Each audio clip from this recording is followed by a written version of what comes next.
अगर आप solar panel लेने का प्लान कर रहे हैं तो ये वीडियो आप देख लीजिए, इसमें मैं डिटेल में बताऊंगा कौन सा टाइप का कनेक्शन आपको लेना चाहिए। आप खुद ही डिसाइड करेंगे ये वीडियो देखने के बाद। देखिए बेसिकली 3 टाइप का कनेक्शन होता है, on grid system, of grid system and hybrid system. पहले हम लोग बात करेंगे ऑन ग्रिड सिस्टम का ऊपर। ऑन ग्रिड सिस्टम का मेन जो चीज है, ये दिन में बिजली जनरेट करता है। सनलाइट सोलर का ऊपर पड़ता है, दिन में जितना टाइप सनलाइट रहता है उतना टाइम ही ये बिजली जनरेट करवाता है, और रात में ये बिजली जनरेट नहीं कर पाता है। तो ऑन ग्रिड सिस्टम में ये डायरेक्ट ग्रिड का साथ कनेक्टेड रहता है। इसमें ये कैसे काम करता है, मतलब आपका जो सोलर पैनल है इसका ऊपर सनलाइट पड़ता है और ये सनलाइट बिजली जनरेट करता है, वो डीसी होता है। तो इसीलिए सोलर पैनल के बाद एक इन्वर्टर लगाया जाता है जो डीसी को एसी में कन्वर्ट करता है, क्योंकि हम लोग का घर में जो अप्लायंस है उसको चलने के लिए एसी करंट का जरूरत है। तो पहले सोलर पैनल हो गया, उसके बाद इन्वर्टर हो गया, उसके बाद आपका जो मीटर है उसका बाद और एक मीटर लगाया जाता है जिसको बोला जाता है नेट मीटर, और उसके बाद ये ग्रिड में चला जाता है। ग्रिड मतलब आपका घर का बाहर जो पोल है जहां पे बिजली आ रहा है, जहां से वहां पे ये कनेक्टेड रहता है। तो जो नेट मीटर है, नेट मीटर क्या है, आप जितना सोलर से बिजली जनरेट कर रहे हैं, जितना यूनिट जनरेट कर रहे हैं और जितना यूनिट आप खपत कर रहे हैं, मतलब जितना आप खर्च कर रहे हैं या आप ज़्यादा खर्च कर रहे हैं, उसको ये नेट मीटर कैलकुलेट करता है। मान लीजिए आप 10 यूनिट सोलर पैनल से आप जनरेट कर रहे हैं डेली, एक दिन में आप 10 यूनिट जनरेट कर रहे हैं, लेकिन आप खर्च कर रहे हैं 8 यूनिट, तो आपका जो 2 यूनिट एक्स्ट्रा है वो ग्रिड में चला जाएगा। ठीक है, मतलब आप गवर्नमेंट को वो बेच देगा 2 यूनिट। ऑन ग्रिड सिस्टम में तो रात में सोलर पैनल काम नहीं करेगा, तो रात में आप जब ग्रिड से बिजली लेंगे तो पहले वो 2 यूनिट आपको मिल जाएगा, उसके बाद अगर आप एक्स्ट्रा यूनिट करेंगे तो आपका बिल आएगा। तो वो कैलकुलेट करेगा ये नेट मीटर, मतलब आप जितना जनरेट कर रहे हैं और कितना खर्च कर रहे हैं उसका बैलेंस जो है वो नेट मीटर उसको कैलकुलेट करता है। हर चीज का कुछ ना कुछ डिसएडवांटेज रहता है। ऑन ग्रिड सिस्टम का जो मेन डिसएडवांटेज है, अगर इलेक्ट्रिसिटी का मेन सप्लाई नहीं रहेगा, मतलब बिजली विभाग से ही सप्लाई नहीं है, तो उस टाइम आप एक्स्ट्रा जो इलेक्ट्रिसिटी जनरेट कर रहे हैं सोलर से, मान लीजिए 8 यूनिट खर्च कर रहे हैं, 10 यूनिट आप जनरेट कर रहे हैं, तो वो 2 यूनिट आप नहीं बेच पाएगा उस टाइम। ठीक है, अगर बिजली इलेक्ट्रिसिटी सप्लाई नहीं रहेगा तो वो 2 यूनिट आप नहीं बेच पाएगा, वो आपका पूरा वेस्ट हो जाएगा। तो इसीलिए जिस एरिया में इलेक्ट्रिसिटी 30 मिनट से 1 घंटे का अंदर ही जाता है, इलेक्ट्रिसिटी ज़्यादा वहाँ पे जाता नहीं है, उस वहाँ पे ही आप ऑन ग्रिड सिस्टम लीजिए, नहीं तो ऑन ग्रिड सिस्टम लेने का फ़ायदा आपको नहीं मिलेगा। और ऑन ग्रिड सिस्टम में आपको तो बैटरी नहीं लगता है, पहला चीज़ यहाँ पे, लेकिन ऑन ग्रिड सिस्टम में आपको सब्सिडी मिलता है गवर्नमेंट से। अगर आप 1 किलोवाट का पैनल लगाएंगे तो उसमें आपको 30,000 रुपए का सब्सिडी मिलेगा। 2 किलोवाट का लगाने से 60,000 का मिलेगा, और आपको 3 किलोवाट लगाने से 78,000 का मिलेगा।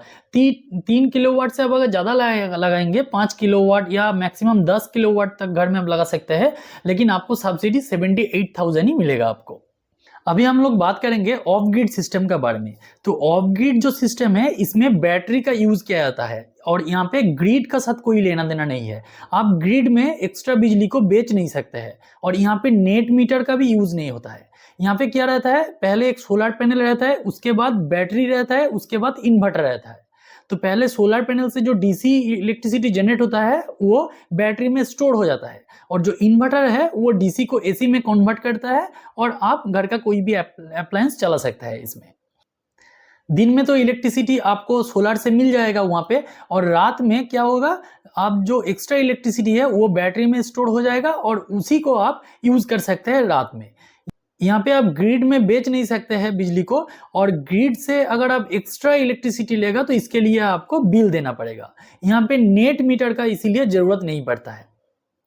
तो ऑफ ग्रिड जो सिस्टम है उस सिस्टम उसी एरिया में लेना चाहिए जहां पे 10-12 घंटा सप्लाई नहीं रहता है, या कोई रिमोट एरिया है जहां कोई गांव है जहां पे बिजली बहुत ज़्यादा पावर कट होता है, या किसी किसी जगह होता है ना वहां पे बिजली ठीक से पहुंचा नहीं है। अभी तो इंडिया में हर जगह पे पहुंच गया बिजली, लेकिन अगर नहीं पहुंचा है उस जगह के लिए ऑफ ग्रिड बहुत अच्छा है।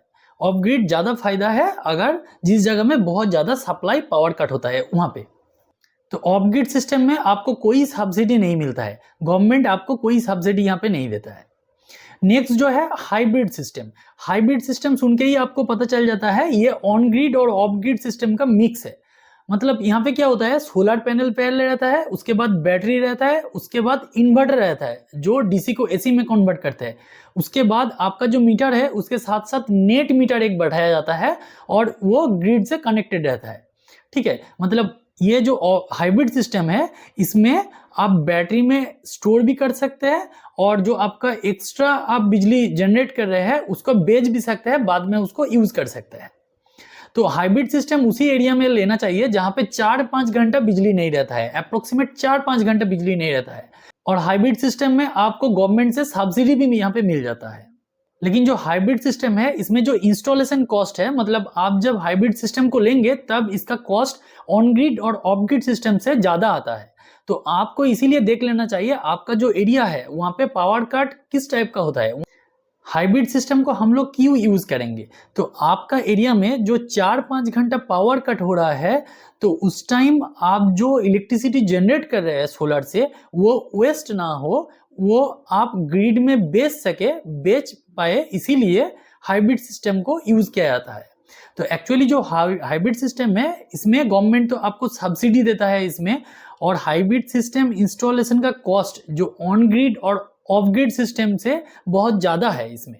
तो इसीलिए आपको देख लेना चाहिए आपका पर्पस क्या है, आपका एरिया में सप्लाई किस टाइप का जाता है। 1 घंटा का अंदर अगर जाता है तो आप ऑन ग्रिड सिस्टम को यूज करिए, आपका 4 से 5 घंटे का बीच में जा रहा है मोटा मोटी तो आप हाइब्रिड सिस्टम को यूज करिए।